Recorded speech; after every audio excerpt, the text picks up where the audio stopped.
Good morning, friends.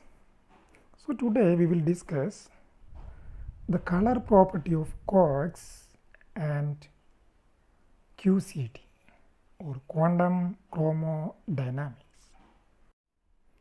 So in last class we explained the quark model. Now we will discuss a few experimental evidences for the quark models.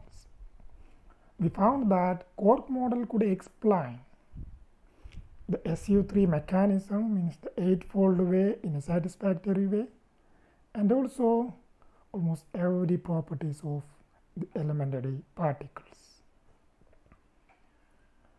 It could also explain the connection between the semi-stable particles and their resonance.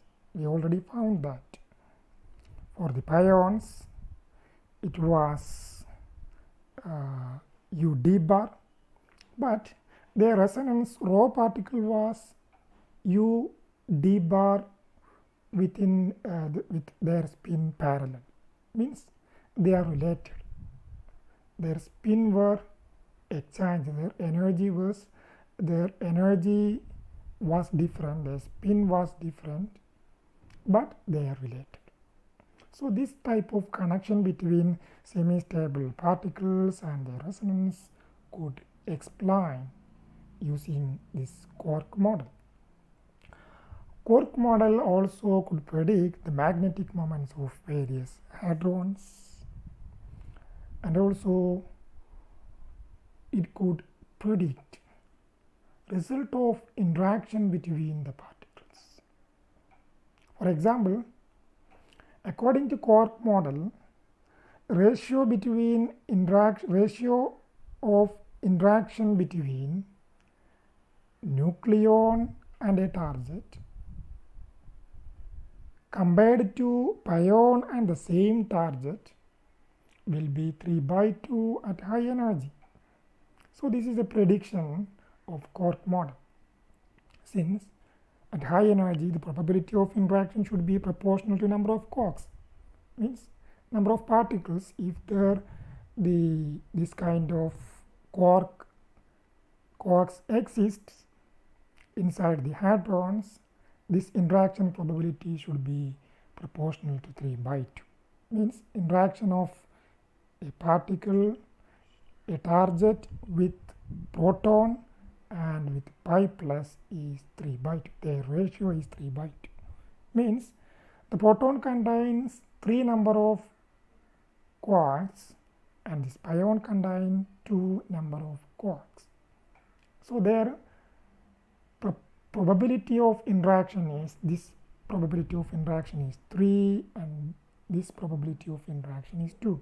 So the ratio is 3/2. The ratio should be 3/2, and this was experimentally verified.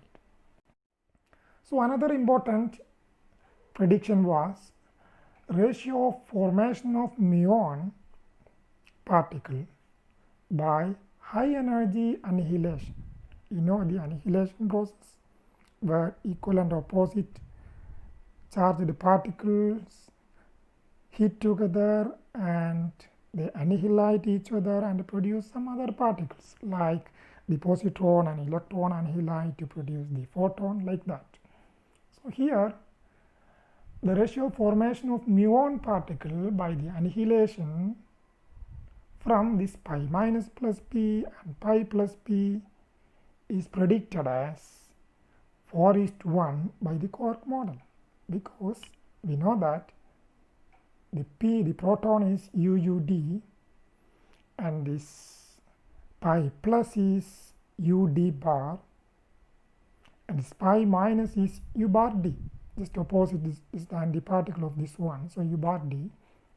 Then when these two particles annihilate each other or interact each other, which of the quarks are annihilated, means they are not opposite charged particles. Proton and pi plus are not opposite charged particles, both are positive charged particles. There is no possibility of annihilation, but their annihilation occur. Then what it means here you can see this is UUD, but this U is positive charged quark and this D is negative charged quarks. And here also you can see this U is positive charge and this D bar is positive charge. Which of them is equal and opposite? This D and D bar is equal and opposite. Means D is with a charge -1/3 and D bar is with a charge +1/3, means they are antiparticles. They are particle and antiparticle. Therefore, what happens?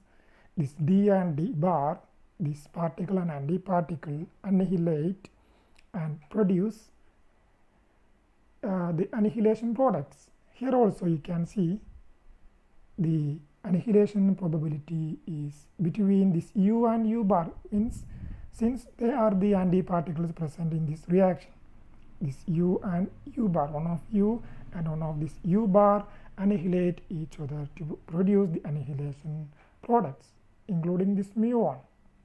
So by observing this muon, we can calculate the annihilation probability. So this probability is predicted as 4:1 between these particles, since the probability of high energy annihilation is proportional to sum of squares of electric charge, sum of squares of electric charges of this particle and antiparticle, means sum of squares of electric charge of this one and this one. That means this has an electric charge of -1/3 and this has a +1/3. So the total square of sum of square is 1/9 plus 1/9, that is 2/9. And here it is U and U bar both have a magnitude of 2/3 charge, so 4/9. 4/9 plus 4/9 is 8/9.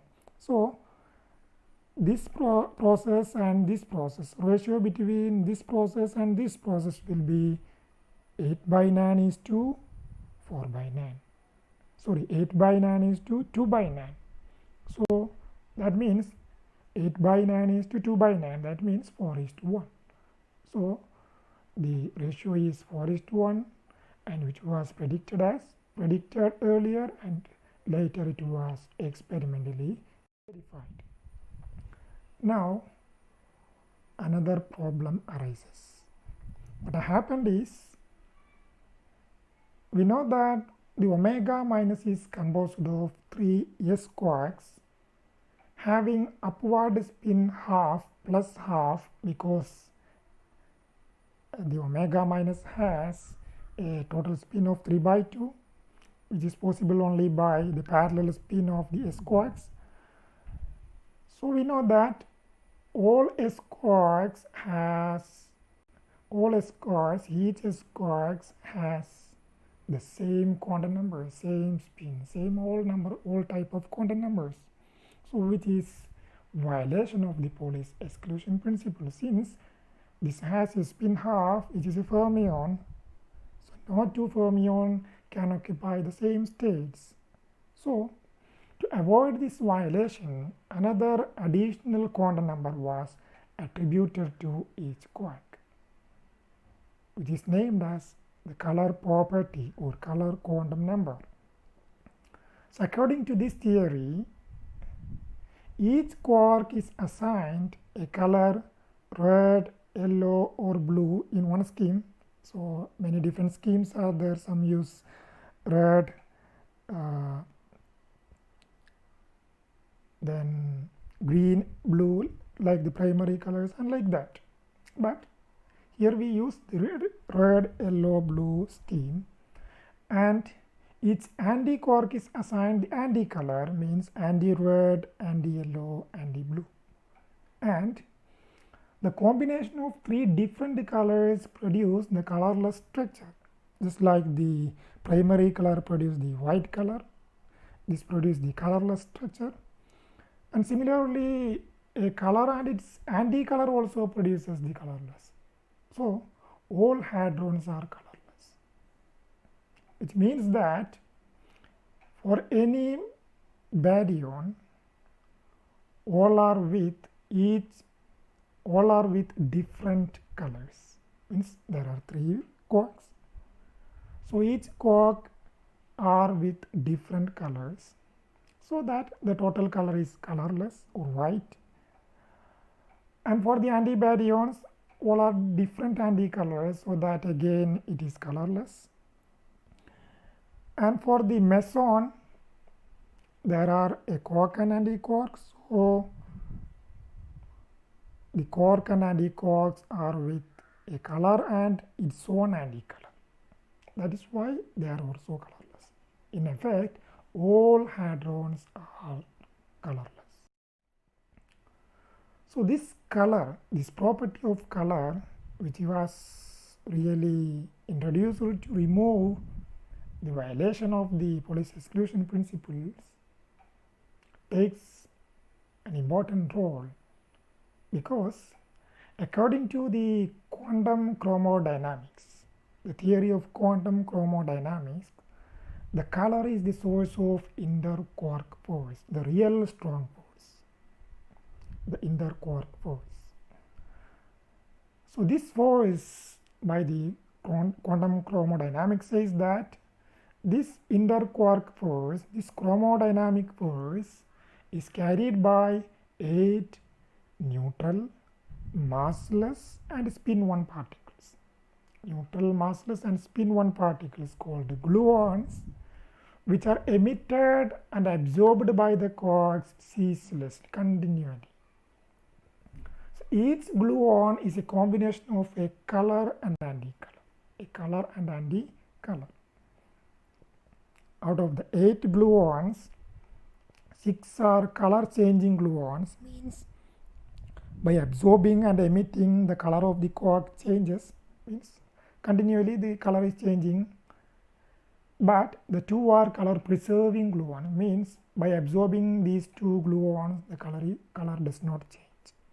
So they are represented like this: GR B bar, GR Y bar, this YB bar, YR bar, BR bar and BY bar. These are the color changing gluons, and this G0 and G0 bar are the color preserving gluons. See one example. See this U quark with blue color, which emit a red quark, it also emit, means it becomes a red quark by emitting a GBR bar, means a B is taken from this and R bar is taken, so the color of the quarks becomes the R. Similarly, a D quark with red color absorb this GBR bar, and see this R and R bar get cancelled, so this becomes DB, blue colored quark, like that. This way continually these gluons are exchanged between the quarks. So this is the reason for the strong interquark force between the. So this is the one pattern. See, in pi plus, the pi plus is composed of U and D bars. Initially we know that the mesons, their color is always a color and its anti-color. So initially assume that the color was R and R bar. So this UR, the red colored U quark, emits a gluon GRB bar. So this absorbs this one. So this color becomes, by emitting this one, this becomes GB, sorry U, the blue colored U, and this becomes, by absorbing this one, this becomes this B bar colored D bar, like that. This is continually absorbed and emitted, but you can see here this G0, by emitting this G0 nothing happens, means this Y colored U remains Y, and this Y bar colored D bar remains Y bar. And similarly this happens in baryons also. For example, this proton composed of UUD, initially it was RBY, 3 different colors, and this gluons are exchanged continually between these three quarks, and their colors are continually changing, but always they are with three different colors, and always they are colorless. So now, consolidating all these discussions goes to the standard model of elementary particles.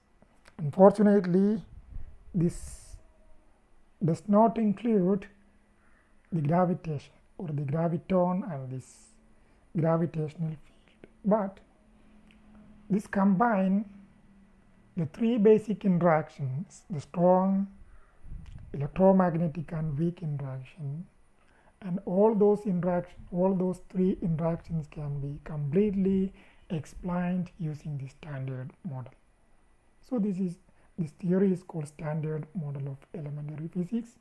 So we already discussed the three type of quarks, U, D, S. Later different quarks were predicted and discovered. So there are three generation of quarks, total 6 quarks, means U, D, and charm and strange, and top and bottom. These are the three generation of quarks. This is the second generation, this is the third generation. See their properties, their mass. You can see different masses are there, but you can see their charges. This up, charm, top all have the same charge plus 2 by 3 of E, and the spin again half. And these quarks, see this down quark, this S quark and bottom quark, all has a charge of minus 1 by 3 E, and the spin again 1 by 2. So this is the quarks. And see the leptons. So these quarks combine together to form the hadrons, both mesons and baryons. We already seen that. Then these leptons. So the leptons are also categorized into three: this electron family, the muon family, and the tau family. See, this electron family composed of this electron and its associated neutrino, and this muon is also muon and its associated neutrino, and tau is the tau and its associated neutrino. And the remainings are the carriers, means the gluon is there. The gluon is the real carrier between the quarks, or the real carrier of the strong force is the gluon. And the photon is there, and the Z boson is there, and W is there. W means W plus W minus weakons, and this Z boson and this photon. So these are the carriers of the weak force, and this photon is carrier of the electromagnetic force. And there is one more member, the Higgs boson. We already know that in 2012 the Higgs boson was discovered. It was predicted so far before that in 1960s, but it was discovered only in 2012.